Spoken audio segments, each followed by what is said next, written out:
Барыбызга белгилүү болгондой, буга чейин коңшу Өзбекстан менен чек ара маселесин чечүүдө эки тараптын тең кызыкчылыктары эске алынып, Кыргызстан үчүн пайдалуу кадамдар жасалганын тааныгысы келбеген тараптар да болбой койгон жок. Саясатчы, активист катары таанылган тараптар кемпир-абад иши боюнча нараазычылык акцияларын өткөрүп, социалдык тармактар аркылуу да коомду экиге бөлгөн маалыматтар менен бөлүшүп турушкан. Көп өтпөй кемпир-абадты бетине кармап, саясий амбициясын ишке ашыруу максатын көздөгөн 27 адам 2022 жылдын октябрь айында кармалган. Буга айрым оппозициялык саясатчылардын ар кайсы саясий күчтөрдүн башын бириктирүү шарттарын талкуулап, кемпир-абад боюнча митинг уюштуруу тууралуу жашыруун жазылган аудионун интернетке тараганы себеп болгон. Ким оң шап келет, уянбай оң шап келет. Ким 100 шап келет, ким 500 шап келет, ким 200 шап келет.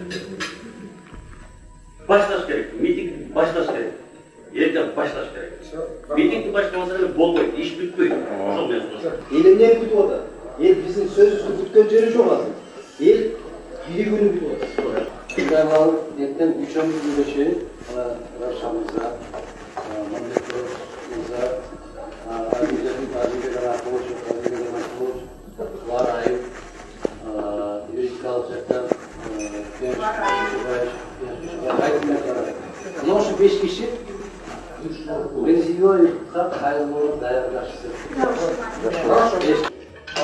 Çalışay. Konkret. Ağrı çekiyor. Kimdir biliyorum bu alış gibi. Maksimali çalışıyor. Ama zaman yapıyor. Aslan diyor. Hem şunlar da mutavız yok la. Ce kameralı, celalı kamera. Люди масштабные митинги, вот и все. Gelecekte ойлойбуз. Почему наша власть все время бывает продажной? Почему все время выбирает продажную власть? Поэтому сейчас один момент. Все масштабный митинг. Башка менин мисал Милиция тергөө иштеринин жүрүшүндө айрым жарандардын жапырт башаламандык уюштуруп, бийликти күч менен басып алууга даярдык көргөнүн ырастаган далилдер алынганын билдирди. Аларга массалык башаламандыктар жана бийликти күч менен басып алуу беренери менен айып коюлган. Атайын тергөө иш-чараларынын жүрүшүндө тергелип жаткан кылмыш ишинин алкагында айрым адамдардын массалык башаламандыктарды уюштурууга жана даярдоого, андан кийин бийликти мыйзамсыз басып алуу боюнча иштерге катыштыгы бар экендиги боюнча далилдер алынган. Бул кишенин эрдеми? 1 май райондук соту узакка созулган сот отурумдарына кечээ 14 июнь күнү чекит койду. Ага ылайык башта кармалган 27 жарандын 22сине жапырт актоо чечими чыкты. Түрмөдөн чыгып атканда сумкаларын тыштап кайра түрмөгө келем деп даярданып келген. Бирок сот адилеттүү чечим чыгарды. Кандай негиз менен чыгарды? Бирок биз эч убакта күнөөлүү эмес болчу. Биз үчүн күтүүсүз чечим болду. Булардын эми мындан кийинки тагдыры булардын өзүнүн жүрүм турумуна анан көз карашына жараша болот. Буларга биринчи коюлганда өтө оор жаза коюлган. Оор жаза коюлуп, керек болсо мамлекетке төңкөрүш жасайбыз, бийлик салабыз деп ачыктан ачык ушундай немелер коюлуп, анан кийин киргизилген болчу. Мына эми бүгүнкү күндө акталып отурат. Анан эми бирдемен эмес, бардык кыргыз элинде күмөндүү ойлор туулуп калды.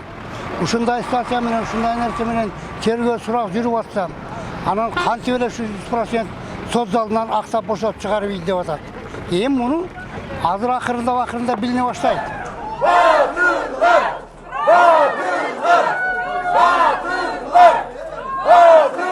Акталгандар жана аларды колдогон бейөкмөт уюмдар адилеттүү чечим болду дешсе, коомчулуктун бир тарабы акчага сатылган сот системасы өлкөгө бүлүк салгысы келгендерди актап жиберди дешүүдө. Анткени мындан бир нече күн мурун эле прокурорлор кемпир-абад иши боюнча айыпталып жаткан саясатчы жана активисттердин ар бирин 20 жылдан абакка кесип, мүлкүн конфискация кылууну сураган. Ишти териштирүүдө материалдардын негизинде бул кылмыш иши жасалганы аныкталганы айтылган эле.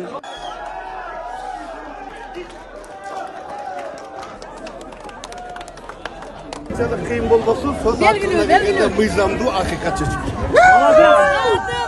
Ben aytkam, en artta çıkam, bardan keyin de söz götürüp, en artta çıkıp maksa kaldık. Altın başına bak. Kançalık kıyım boldu, kançalık öydüldüğü bolğonu menen, ahire gelip hakikatlik çekin. Men tak aytıp koyayım bularda жана бийликти басып алуу беренеси менен бийликти басып алуу жөнүндө бир жыйналыш болгон деп ошол боюнча жанагы элди чогултуп келебиз, анан порттерлерге салып келебиз деген боюнча камалгандыгын бардыгыбыз билебиз да.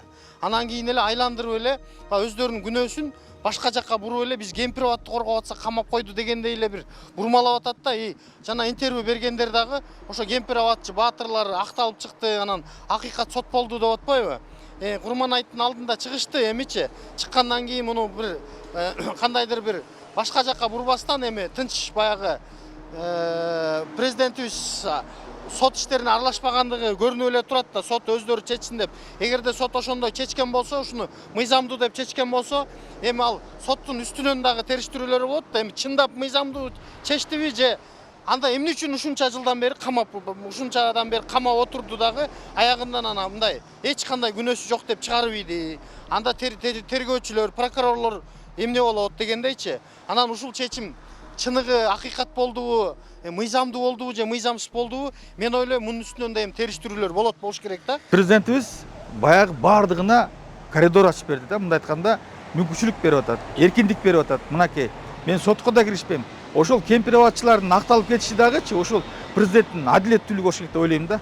Эгерде бул чыныгы эле баягы саясат кыла турган болсо, бул жердечи президент жана башка тиешелүү өкмөттөрү киригишип, булар чыгарбай коймок да, менимчечи.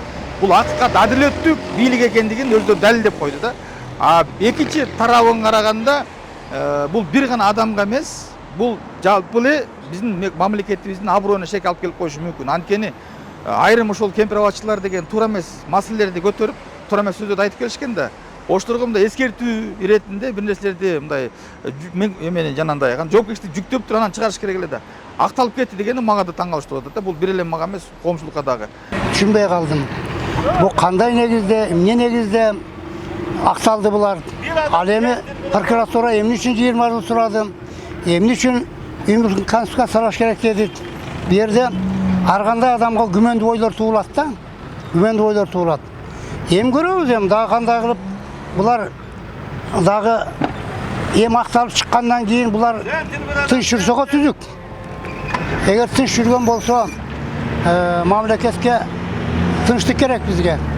Жанагындай ылы чуунун элдин өкүлүн башка жака буруунун кереги жок. Ошон үчүн булар эми бийликтин саясатын туура жагын туура деп көрө билиш керек да. Элди тескери жака бурбаш керек. Бейле кетсе кыргыз-өзбек макулдашуусуна ылайык бүгүнкү күндө кемпир абад суу сактагычынын суусун Кыргызстан менен Өзбекстандын биргелешкен комиссиясы башкарууда. Өзбекстан суу сактагычтын коопсуздугун камсыздайт, техникалык жактан тейлейт жана Кыргыз тарап менен макулдашылган көлөмдө сууну агызат. Суунун деңгээлин горизонталь боюнча 900дөн жогору эмес кармап туруу милдетин алган. Асия Сыдыкова, Замирбек Тойчубаев, Регион телеканалы, Өзгөн.